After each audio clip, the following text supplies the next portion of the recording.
2008-ci il Manchester United'i yenidən nəzərdən keçirdək. Van der Sar yoxsa Manuel Neuer? Yox, Edwin Van der Sar saxlayaram. Ferdinand yoxsa Rudiger? Əvəz edirsən yoxsa qalsın? Rio Ferdinanda da dəymərəm. Məncə qalsın.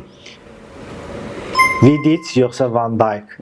Nemanja Vidic həm Rio Ferdinandla bərabər yaxşı bir tandem təşkil edir müdafiə mərkəzində, həm də İngiltərə Premyer Liqasında ardıcıl 2 mövsüm müdafiəçi olmasına baxmayaraq ən yaxşı oyunçu seçilmişdi. Ona görə də Serbiyalı Nemanja Vidic'i də saxlayarım. Yəni Ferdinandsız Vidic olmaz, Vidicsiz məncə Ferdinand da olmaz. Maraqlıdır. West Brown yoxsa Trent Alexander-Arnold? Bax, West Brown əslində çox yaxşı müdafiə, çox döyüşkən, amma o əlavə keyfiyyətlər ki var, ondan bir qədər yoxsul bir müdafiəçi idi. Hətta final maçında Chelsea-yə qarşı oyunda da Cristiano Ronaldo'ya topu ötürən West Brown idi, amma hazırki standartlara uyğun olaraq məncə Trent Alexander-Arnold daha yaxşı olardı. Trent dəyişir, yəni West Brown'u dəyişir. Nəhayət dəyişdim. İlk dəyişirdik mən, müdafiənin sağcına. Patrice Evra yoxsa Hernandez? Theo Hernandez. Theo Hernandez, Fransalı. Hər ikisi Fransa millisinin üzvüdür. Amma Patrice Evra da oradan da həm yaxşı müdafiəçi idi, həm də hücumlara yaxşı qoşulurdu.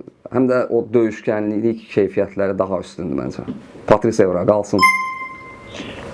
Michael Carrick yoxsa Rodri?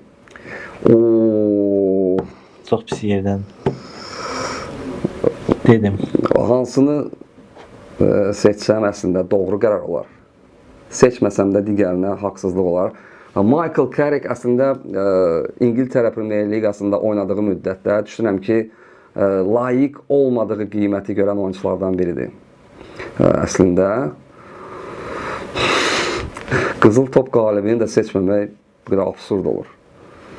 Yox, Michael Carrick saxlayıram. Carrick saxlayıram. Paul Scholes yoxsa Bruno Fernandes? Paul Scholes. Açıq ara. Yəni müqayisəsiz. Ronaldo yoxsa Bukayo Saka? Cristiano Ronaldo məncə. Hətta futbol tarixinin ən yaxşılarından biridir şübhəsiz. Bukayo Saka gəncdir və karyerası irəlidədir. Kim bilir, bəlkə də irəliyən illərdə, gələcəkdə daha üstün futbolçu oldu. Amma hazır ki, yəni Cristiano Ronaldo, həmin vaxtın Cristiano Ronaldosu da orada inanılmaz idi.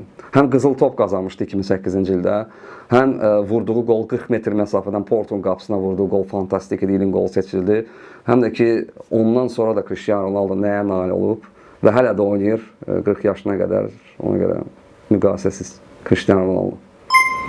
Carlos Tevez yoxsa Vinicius Junior?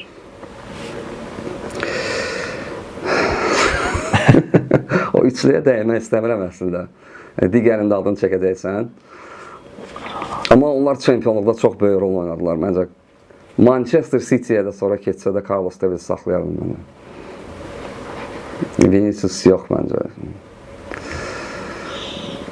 Wayne Rooney yoxsa Harry Kane? Wayne Rooney. Harry Kane hələ titul qazanmayıb. Onun da bir bəxtsizliyi var. Harry Kane sadəcə yaxşı bitiricidir. Amma Wayne Rooney hər tərəfli oyunçudur.